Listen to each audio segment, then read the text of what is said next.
All right, so welcome to why Elementals isn't there anymore in Modern. So this is the Elementals deck. Now, obviously, there's going to be some individual differences in specific card choices in the deck, depending on the individual pilot, what cards you prefer, maybe the metagame, etc. But in general, you're going to see the same basic cards appearing in every Elementals deck. So Prismatic Ending and Leyline Binding for removal, Risen Reef, Omnath for value, and for, card engines, Teferi and Ren and 6 as the Planeswalkers, Solitude and Fury as more creature cleanup, and then probably you'll see Elesh Norn and Atraxa as like the top end cards and some other things filling them out. And then you'll have between 24 or 30 lands, depending on whether you're playing the 60 or 80 card version of the deck, with Boseiju, shock lands that are all the 2-color pairs for the colors in the deck, so not black, but everything else. Some amount of fetch lands, primarily in the Bant colors, and then maybe Wooded Foothills as additional copies.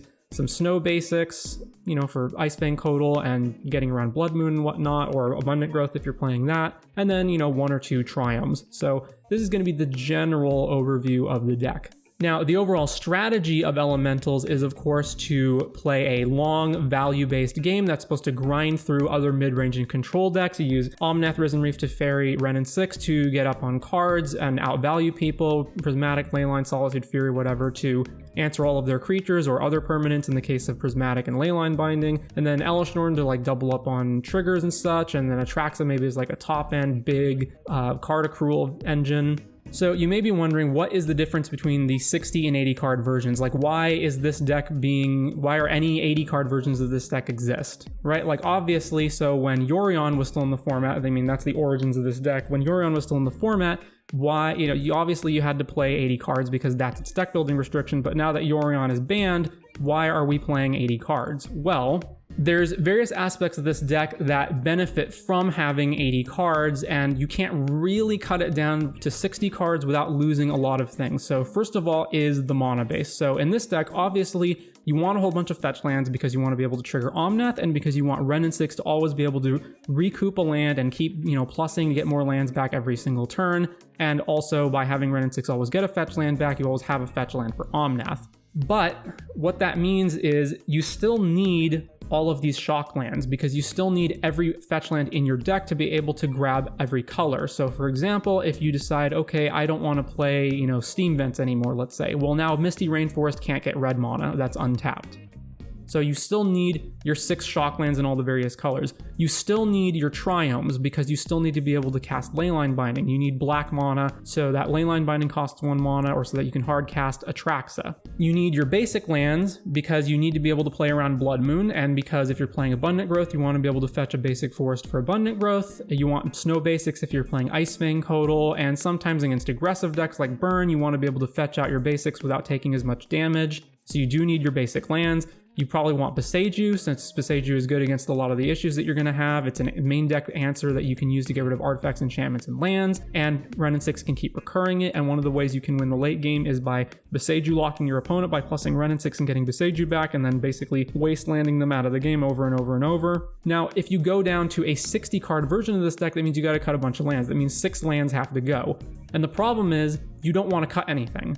So essentially, you got to cut fetch lands at that point, because you can't cut any of your shocks, you can't cut your basics. You can cut this one of Snow Forest, you can cut one of the Boseijus, but then you got to lose a bunch of fetch lands because everything else pretty much has to stay in the deck. And once you're going down fetch lands, now Omnath isn't triggering as consistently. Now Ren and 6 doesn't have a fetch land to get back as consistently. And now just in general, your opening hands are going to have these random shock lands in them, basics, etc. over the fetch lands. You just have less fetch lands in the deck, which means you're going to have more of the other lands, which means you can wind up getting color screwed. Let's say you start with an opening hand of you have Hallowed Fountain plus Sacred Foundry. Now you don't have the mana for Ren and 6. Whereas maybe those would have been fetch lands in your opening hand if you had more fetch lands, and you could have fetched and gotten the mana that you needed for Ren and 6.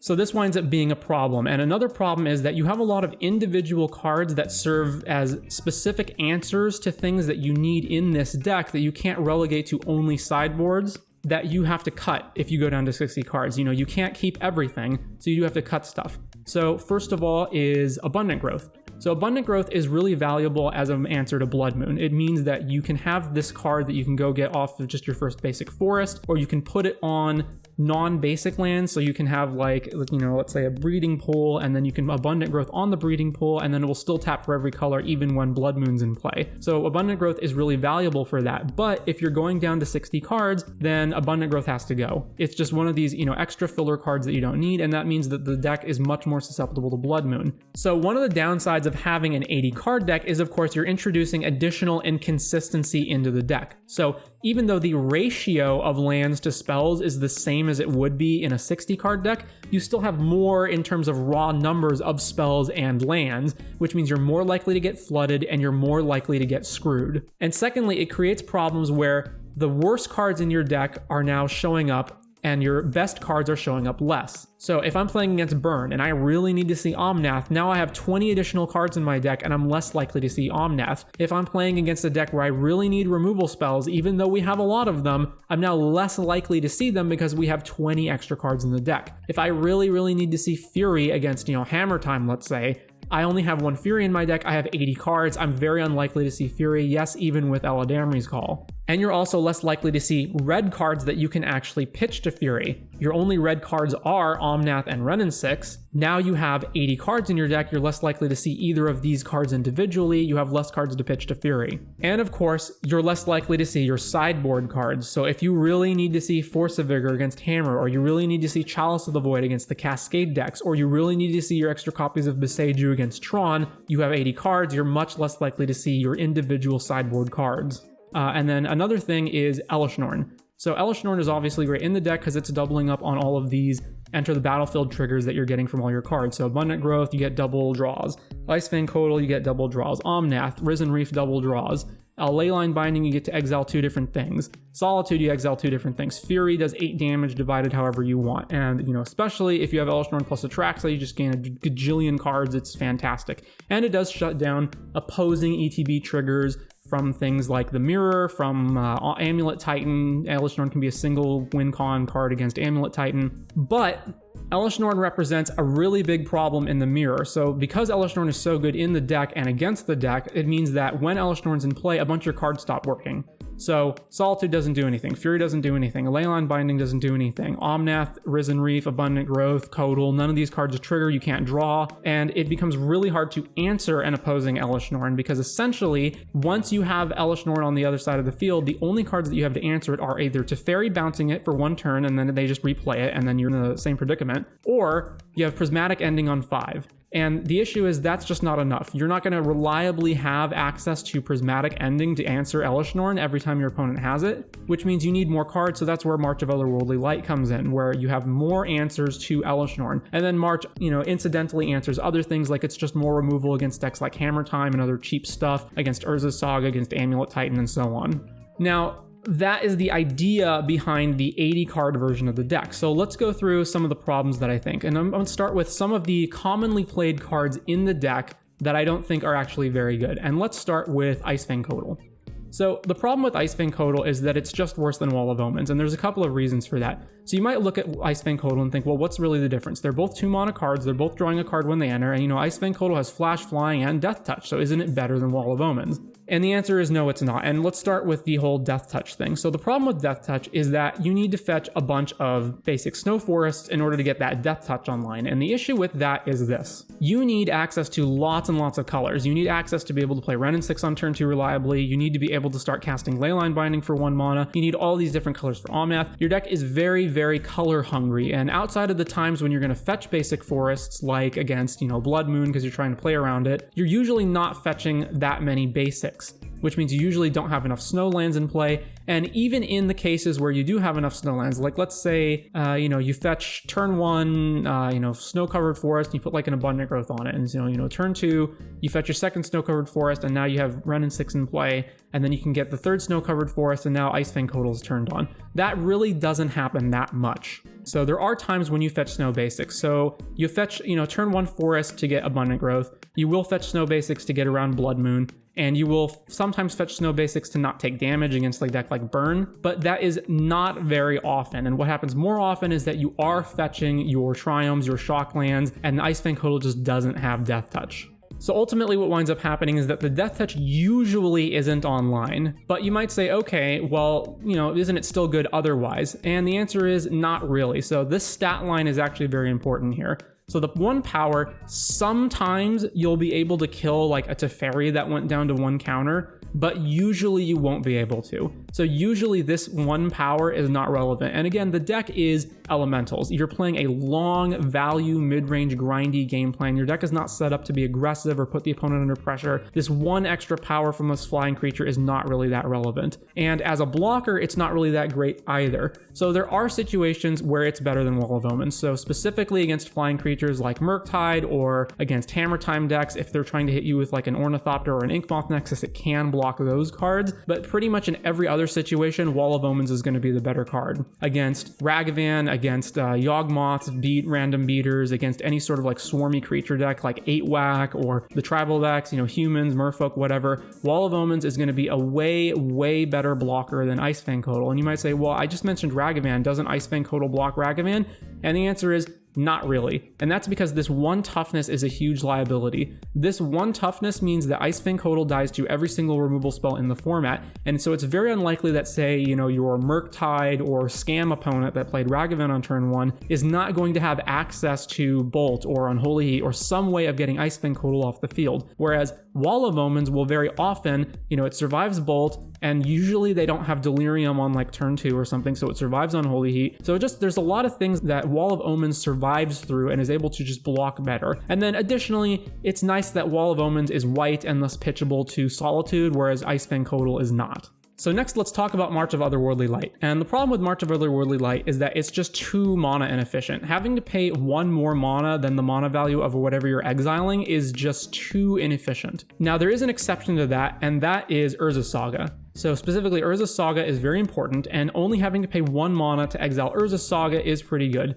And there's some random other examples, like maybe if Asmo is in play, it's okay to exile Rhino tokens, in the same way that it's okay to use Prismatic Ending to exile Rhino tokens. But in general, if I have to pay 2 mana to exile Ragavan, or 3 mana to exile Ledger Shredder, or, if you're having to pitch cards, that's really bad.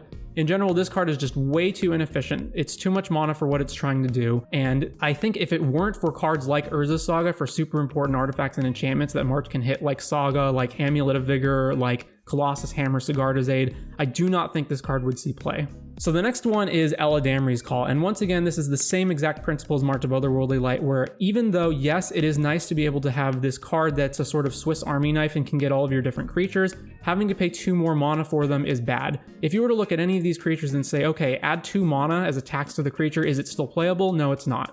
And so hypothetically, yes, it is good later in the game when you have lots of mana. When mana isn't an issue, when you can go Eladamri's for Atraxa and just draw a bunch of cards, or when you can Eladamri's for Omnath or Risen Reef and just start grinding through cards. But in general, it is too inefficient.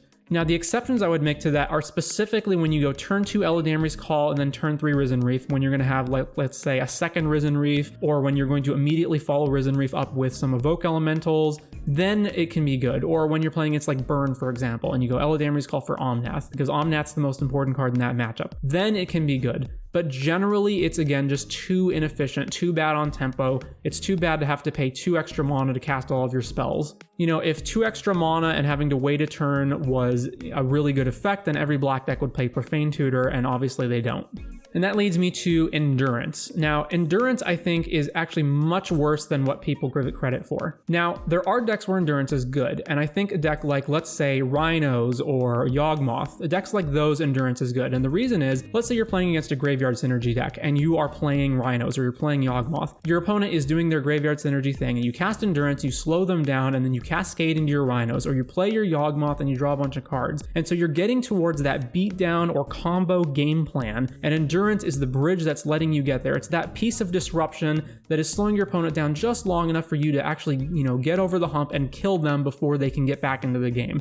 So in a deck like that, yes, Endurance is actually good. But in a deck like Elementals, where, remember, we're playing, a long, slow game, we're playing this long, grinding game with value cards, in a deck like Elementals, then Endurance is not good. Having to pitch 2 cards, the card you pitch to Endurance and you're evoking it, is not good. Or having to spend your turn 3 playing Endurance instead of playing Risen Reef or Teferi or some other better card is just not good. And I think it goes beyond that, where the cards you're talking about, the decks you're talking about that Endurance is supposedly good against, is actually not good against them. So let's examine that. So first of all, we have Murktide. So here, you're casting Endurance and you're getting rid of their graveyard to preemptively get around Murktide delving, or maybe, you know, Unholy Heat having 6 damage, but in general, it's to get Murktide to not be able to delve. And the problem with that is that Murktide just has too many efficient graveyard synergy cards that it can use to dump cards into the graveyard. So, you know, Dragon's Rage's Channeler, Ledger Shredder. So even if you keep them off of Murktide for a turn, they're just going to fill their graveyard up again with these cards really fast. So what you've effectively done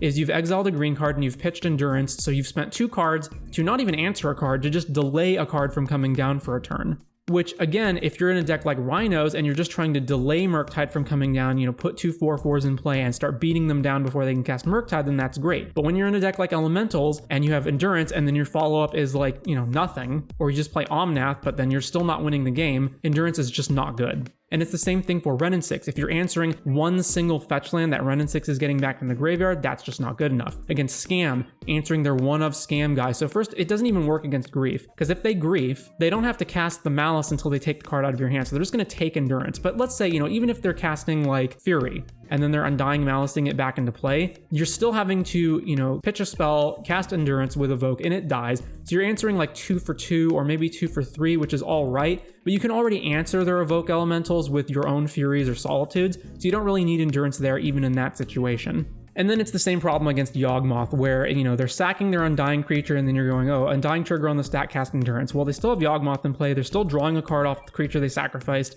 You're not really doing much with that Endurance. The only time Endurance is good against Yawgmoth is when you specifically have like Endurance plus Fury. So you can go like Fury, hit multiple Undying creatures, and then with multiple Undying creatures triggers on the stack, then you cast Endurance to get rid of them. But generally, it's just not good enough. Okay, but there are graveyard decks that Endurance is good against, so let's look at those. So I would say Living End, Goryo's Vengeance, and, you know, Reanimator type decks, Dredge, and then Mill. These are the decks that Endurance is actually good against and is a silver bullet for. So let's go through these. So Living End is one of the top decks in the format, is one of the most played decks, and Endurance is good against them. The problem is Endurance is in a bunch of people's sideboards or sometimes even main decks. Living End players know this. They have countermeasures to Endurance. So they have Grief to take Endurance. They have Subtlety to counter Endurance, and they have Leyline of Sanctity in their sideboard to make Endurance a do-nothing card. Now, just because they have answers to your answers doesn't mean that your answer is suddenly bad, but it does greatly diminish the power of Endurance. And then there are decks like, you know, Goryo's or Reanimator, Dredge, Mill. Yes, Endurance is legitimately great against all of these decks, but the problem is all of these decks are not that played in the format. So for example, if we go and take a look at the metagame. So let's look at the modern metagame. So we have, you know, what are the most played decks? Murktide, Creativity, Rhinos, Hammer, you know, etc. What are you not seeing here? Well, we're not seeing Reanimator. We're not seeing Dredge. We do see Mill all the way down here at, you know, 2% of the metagame. So it exists, but it's not one of the more played decks. Whereas the graveyard decks that Endurance is not good against, Murktide, Yawgmoth, these decks are more represented. All of these decks are far more represented, and these decks Endurance is not good against. So given that, I would just rather not play Endurance. Now, if any of these decks become a lot more prominent, like if Living End, Reanimator, etc., if one of these decks becomes much more prominent and is seeing a much bigger meta percent share, then yes, I would put Endurance in the deck. But for now, I just don't think it's good enough. So let's move on to other problems. And one of the biggest problems with Elementals at the moment is that 5 out of the top 10, 12, 13 decks in the format are bad matchups for Elementals. So let's go through them. Creativity is a bad matchup. They're doing a similar sort of like go big over the top value game plan. They're playing a lot of the same cards like Leyline Binding and whatnot, and, you know, Leyline Binding, Wrenn and 6 to Fairy, but their Archons of Cruelty are just far better than what you're doing, and they get to them faster. Crashing Footfalls and Living End, similarly, these are like tempo decks where they're just getting to their Cascade card faster than you can do anything. You know, on turn 3, when they're cascading into their spell, you have what, maybe Wrenn and 6 and Risen Reef in play? It's just not fast enough to compete with what these decks are doing. And having to throw away, you know, half a spell, having to throw away, you know, Prismatic Ending or Solitude or whatever to answer a Rhino token or answer one of the cards out of Living End is just not going to cut it. Then there's Burn, where Burn is just too fast, and so Omnath is obviously a very good answer to Burn. It's the most important card in the matchup, but a lot of times you just die before Omnath even gets into play. So, you know, you get to turn 4, you get sometimes you don't see Omnath, but even if you do, you get to turn 4, you play Omnath, and then they just kill you before you can untap with it. And then there's big, you know, go over the top ramp decks like Tron, where Elementals is just not good at equipped at fighting them. So Elementals Elementals is good at fighting back small creatures and other threats with Prismatic Ending, Leyline Binding, Solitude, Fury. And Tron plays much bigger threats that are, planeswalkers that are not very well answered by these cards. So any sort of like big mana go over the top deck. I highlight Tron here because it's one of the more played decks, but decks like Scape Shift and whatnot are also decks that Elementals is not good against. And then not pictured here, but also just all of the random, stack-based combo. So Calibrated Blast, Gift Storm, Song of Creation Storm, all of those decks are also bad for Elementals. The Elementals is not playing any counter spells, and all of their removal is more playing towards the board, and any sort of like those Storm or stack-based combo decks are not playing on the board, so Elementals is again just bad at fighting them.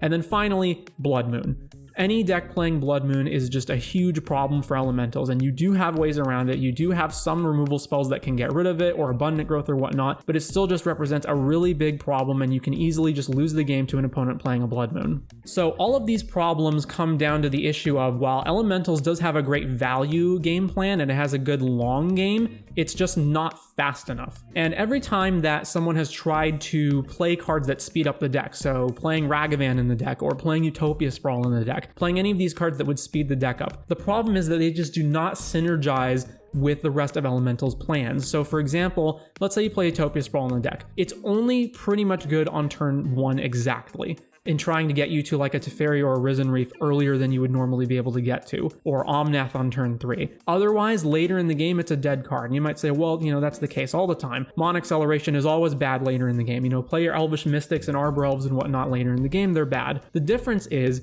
that in a normal ramp deck, so in a deck like, Ponza, for example, your ramp cards are getting you into more of a game-winning situation faster. So if you're playing, Utopia Sprawl or Arbor Elf, and then you're playing Blood Moon on turn 2, or you're playing, Karn on turn 3, these are cards that are going to win you the game in a much quicker way than Elementals cards will. Where even if you're playing Risen Reef or Omnath or whatever, a turn earlier than you normally would, you're still not actually winning the game with these cards until much later into the game. Omnath is representing a bunch of value, but it's not actually killing your opponent that fast. Whereas like Karn and then go grab Liquid Metal Coating and start stripping their lands out of the deck, that is actually beating your opponent. So to reiterate, the problem is you have a great value plan, you have a great long game, but you're just not fast enough. So this led me down the path of thinking, okay, how can we remedy that? And one of the issues is, okay, so you have these Eladamri's calls, but they're just too slow and too inefficient. It's too inefficient to have all of your creatures have a 2-mana tax put on them. So what if we played Eldritch Evolution instead? Because even though Eldritch Evolution is 3 mana, you're sacking something and you're going and grabbing a more expensive spell, so you're sort of cheating on the mana cost, and it's going directly into play, not into your hand. You don't have to wait for it to come. You cast Eldritch Evolution, you immediately go grab the card. And this led to some other thoughts, which are, okay, we're playing these Evoke Elementals. Well, if we play Ephemerate, which is already a great card with these Evoke Elementals, we can go turn 1 or 2, we evoke the Elemental, so Solitude or Fury, and then we Ephemerate it. And then on turn 3, we can Eldritch Evolution that Elemental away, and we can go grab Atraxa. Because our Elementals cost 5 mana, this is 7, Eldritch Evolution gets something that costs 2 more. So you go turn 1 or 2, evoke, Ephemerate, turn 3, Evolution, grab Atraxa, and now we've recouped all of the card disadvantage from sacking and invoking stuff and put a huge bomb into play. And this strategy also works with Teferi, where we can play Teferi, and then if Teferi survives, we can plus Teferi, making our sorcery speed spell an instant. Then we go evoke one of the elementals, and then with the death trigger on the stack, we cast Eldritch Evolution, we sack it, no Ephemerate required.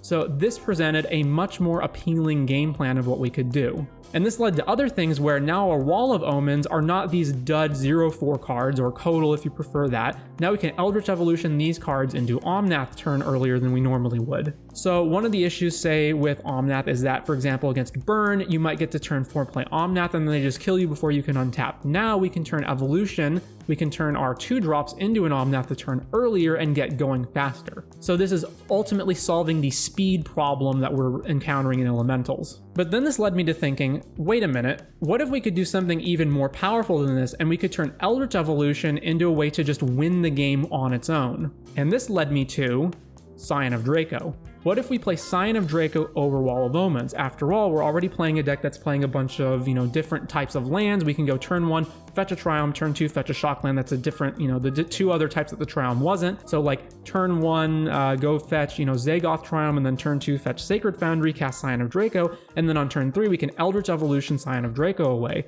And now we can go grab much bigger cards. So not just, constricted to 4 drops with Wall of Omens or even 7 drops with our Evoke Elementals. Now we can go grab anything. We can go grab the best 8+ mana rare bombs we can in the format and maybe just single-handedly win the game. And even just comparing Scion of Draco to Wall of Omens. So obviously Scion of Draco has some downsides. First of all, it's an artifact, which means it loses to artifact removal. Secondly, it doesn't have a draw ability. So later in the game, if you don't have evolution, or if you just, really need to find some action, like drawing into another Omnath, well, Wall of Omens will do that, Scion of Draco won't. And Wall of Omens obviously works well with, Ephemerate, where Scion of Draco does not have a trigger, so it doesn't. It doesn't work with Elesh Norn either, so that's an issue. But Scion of Draco also does have some positives. It is the same sort of blocker as Wall of Omens, having 4, but it also has 4 power, which makes it better able to kill the creatures it's blocking.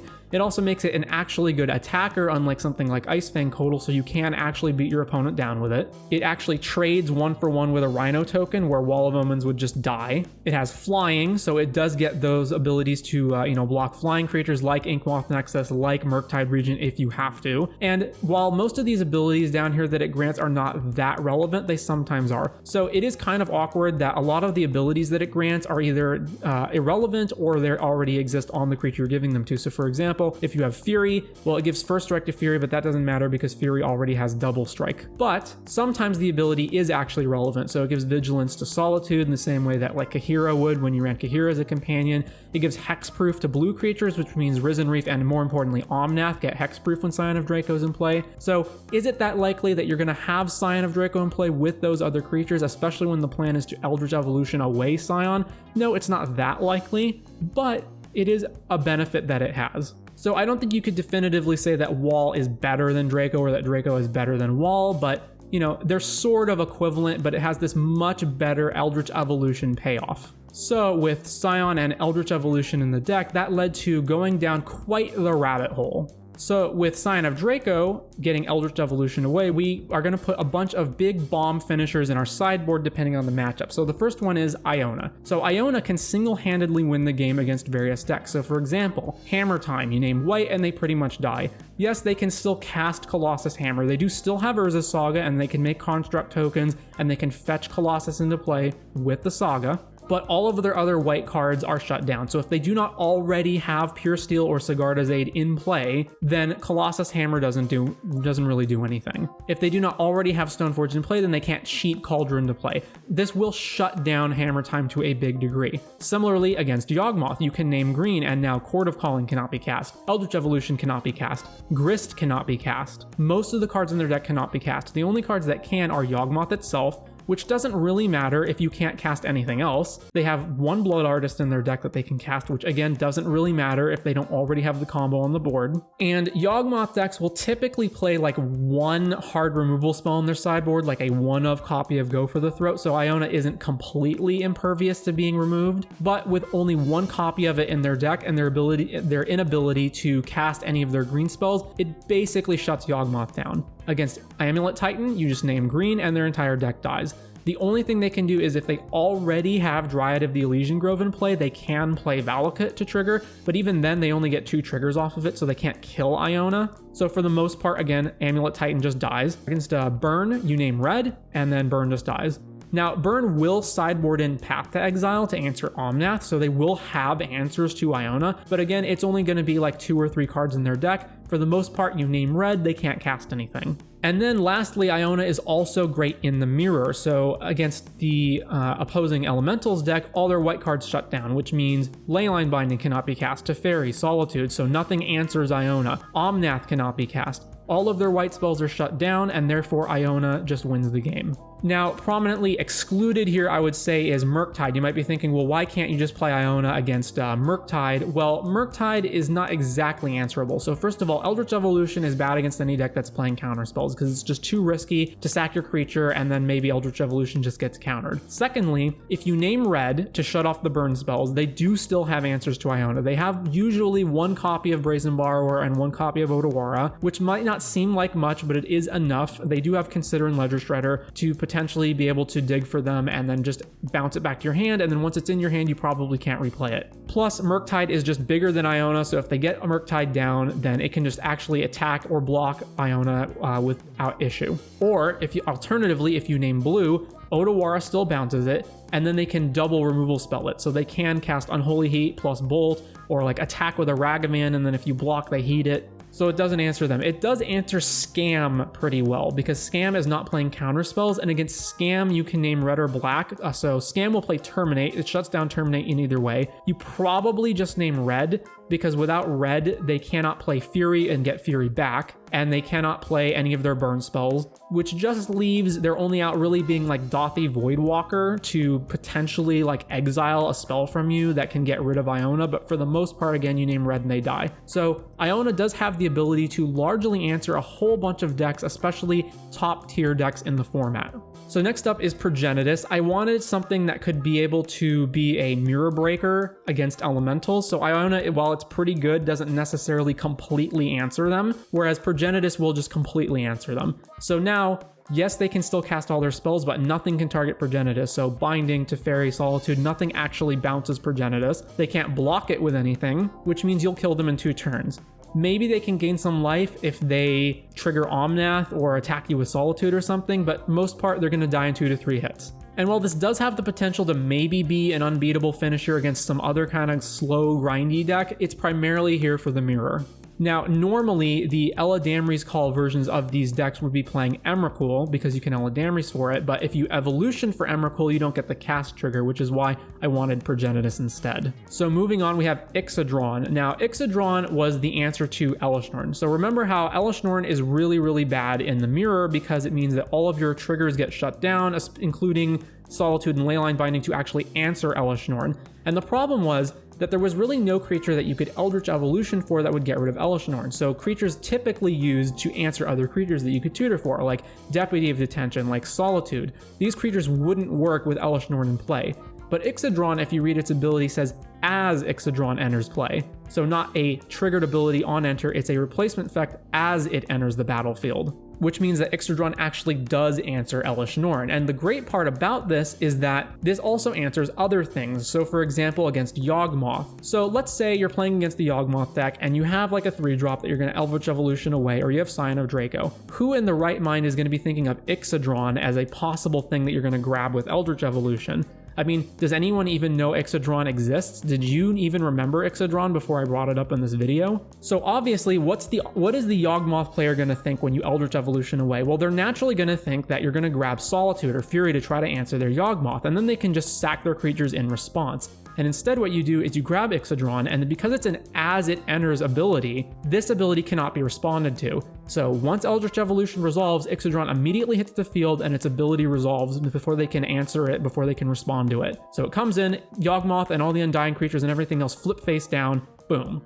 And that was the thinking behind Ixidron. So next up was the original Elesh Norn Grand Cenobite, and this was the idea. The idea here was to answer swarmy creature decks, so like 8-whack with Gleeful Demolition and Kuldotha Rebirth with the Bushwhackers, merfolk, humans, other tribal decks that have, go wide plans, elves, that kind of thing, and also Yawgmoth, because in the Yawgmoth deck, you've got Yawgmoth himself and then Wall of Roots and Endurance, and these are the only creatures that survive while Elesh Norn's in play. Everything else dies, including the Undying creatures. They die, they trigger, they come back, and they die again. So then there was Terastodon, and this was the idea for a creature that could answer Tron. Now, usually, the typical answer to Tron would be a card like Obsidian Charmaw. And the problem with Charmaw is, let's say you're playing against Tron. So they go, Urza's Plant, Mine, whatever. They play 2 lands, and then you Charmaw and you blow one of the lands up. And the problem is, remember, you're elementals. You win the game very, very slowly, which means, yes, you've got Charmaw in play, but a 4/4 flyer is not putting enough pressure on them. They will just get another Tron land. They have enough Stirrings, Eggs, Expedition Maps, and Sylvan Scryings to just go find their Tron land that you blew up. They will eventually get Tron back online, and then you lose the game. Whereas Terastodon blows up multiple lands, so depending on whether it's turn 2 or 3, you can blow up 3 different lands with Terastodon and set them way back. And then Terastodon as a 9/9 is a much better way to put pressure on them, even with giving them 3/3 elephants that they can chump block with. So if you gave them triple elephants, because you blew up 3 cards, You can't attack with Terastodon because they can just trade everything for it, unless you have Fury or Solitude or Prismatic Ending or any removal spell to get rid of one of the elephants. Or if you only blew up 2 things and they only have 2 elephants, and you can attack unimpeded. Secondly, Terastodon actually works pretty well with Scion of Draco, since the Draco gives trample to green creatures, then Terastodon beats them down pretty fast. But the point is, this just blows up multiple lands, answers multiple things, slows them down more than just one turn, and puts way more pressure on them than this Charmaw does. And incidentally, Terastodon is also good against other decks that you want to answer, so it is good in the mirror. It is good against creativity, where you can play Terastodon and blow 3 of their lands up, and then you don't care that you gave them 3 elephants because you've slowed them down so much. Remember, the whole problem with elementals is that it's too slow, and whether you're speeding yourself up or slowing your opponent down, this effect is worthwhile. And then the last card was Sire of Insanity, and this was my answer to the stack-based combo decks that Elementals has a problem with, so things like Song of Creation Storm, Calibrated Blast, Grape Shot decks. So the idea here is that there's usually not a creature that you can go grab that will actually stop these decks, and I looked, and I mean, there are certain creatures that will stop certain decks, like you could grab Rule of Law against Song of Creation, or you could grab maybe some sort of counterspell creature to stop their first Calibrated Blast, but the point is there was no creature that stopped all of these decks cumulatively. Whereas the idea here was Scion of Insanity would go turn 2, you either played Scion of Draco or you got one of your elementals into play with Ephemerate, and then turn 3 you would Eldritch Evolution into Sire of Insanity, and then you would both discard your hands, and then even though you would be empty-handed, it wouldn't matter because you have a 6/4 in play, and they're gonna die faster than they can reassemble enough pieces to get their combo going. So the question is, how did this actually work in practice? Were the addition of these cards and these packages actually good? Well, what I can tell you is that Scion of Draco and Eldritch Evolution, Ephemerate, and getting all of these big bomb payoffs, when it worked, was a lot of fun. And seeing my opponent's faces when I would Eldritch Evolution into Iona or Terastodon or whatever was fantastic. But the problem is, it introduced a ton of inconsistency into an already inconsistent deck. So once you don't have Wall of Omens or Ice-Fang Coatl anymore, and you now have the additions of Eldritch Evolution, Ephemerate, and Scion of Draco, you now have this problem where Draco, when it's in play or when it's in a top deck mode and you don't have Eldritch Evolution, is just a dead card. Remember, your deck is not aggressive, this 4/4 doesn't matter that much, so it's mostly irrelevant. Ephemerate, when you don't have creatures in play and playing 4 copies of Eldritch Evolution increases the number of non-creatures, Ephemerate doesn't do anything. Again, similarly, you're playing Ephemerate and Eldritch Evolution. When you have Eldritch Evolution and you don't have any creatures in play, Evolution does nothing. So I'd be left with lots of times where it would be, grindy back and forth gameplay against something like Creativity, let's say, and I would have a hand of land, Evolution, Ephemerate, and that hand just wouldn't do anything. And the amount of times that this inconsistency happened versus the amount of times I actually got to Evolution on turn 3, either a Scion or an Evoke Elemental off an Ephemerate, was much smaller than the times when it just bricked. So let's look at a deck that's trying to remedy this speed problem, and we have the Emeria Brought Back deck, which I think was originally brewed by Aspiring Spike, and I do have a video primer on it on the channel. So this deck is using Brought Back in combination with Fetch Lands or Heartless Summoning to accelerate into these bigger creatures faster than normal. So the idea is turn 2, you play Heartless Summoning, and then turn 3, all of your creatures cost 2 less, so that includes Solitude, Mold Drifter, Avalanche Riders, Golos, Elesh Norn. The -1 that it gives doesn't really matter because you don't care if your creatures are smaller, because you just want ETB effects anyway.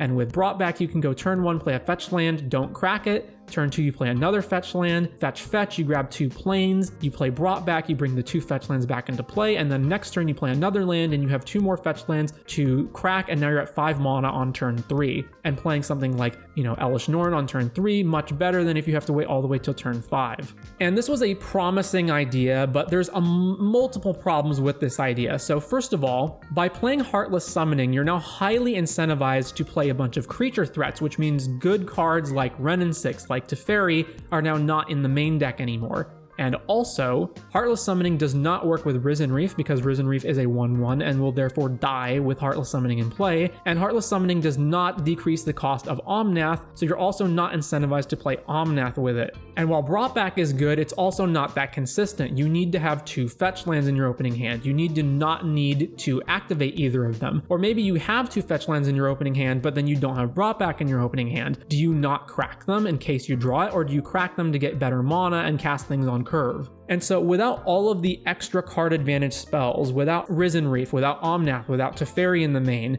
Now this deck is very reliant on playing Moldrifter, and if you don't draw Moldrifter, you're often just kind of dead in the water. So coming back to the elementals list as is, I think one of the big things is that if this deck is going to move forward, I think the next area to explore should be putting Brought Back into the deck. The deck just fundamentally needs to speed up, and the ways that I've tried with like Eldritch Evolution have just been too inconsistent. So Brought Back is actually good with other cards in the deck. It is actually good to get your Evoke elementals back. It is good if, say, you have Teferi in play and your opponent like attacks it to get rid of it because they need to, but then since Teferi died that turn, you can cast Brought Back at instant speed to get Teferi back into play. If you have Risen Reef and they bolt it, you can Brought Back Risen Reef into play. There are things that Brought Back works with in the deck that are better than just the fetch lands. Now the problem is that just Brought Back, just 4 copies of Brought Back is not good enough, and as we've already established, Eldritch Evolution, Utopia Sprawl, Ragavan, these cards are not good enough in the deck. They do not work with the deck's game plan, and therefore the deck needs some other thing that it can use to speed up, and Heartless Summoning isn't the answer either. So for now, I think the deck has a speed problem, and it has too many bad matchups among the top decks, and is especially bad against Blood Moon still. Until it gets better, I don't think you can realistically run Elementals anymore. I mean, I tried. Elementals is my favorite deck to play in the format currently. I would much rather play Elementals than something like Murktide, let's say, but for the moment, there's just too many bad matchups, too many bad spots. It's too inconsistent. I think that I would safely relegate it to tier 2 at this point. It could come back. It's still good enough to win a tournament. You can still play it, but I would not put it among the other top decks in the format, like Rhinos, Creativity, Murktide, Amulet, Burn, Hammer, etc. These other decks have, far better matchup spreads, far better, good, consistent tempo or speed-based game plans that Elementals just doesn't have at the moment. So if you made it to the end of this video, I thank you for sticking around. Hope it was entertaining. Again, if you would like to support this channel, you can do so. And here are a list of my supporters, and take care.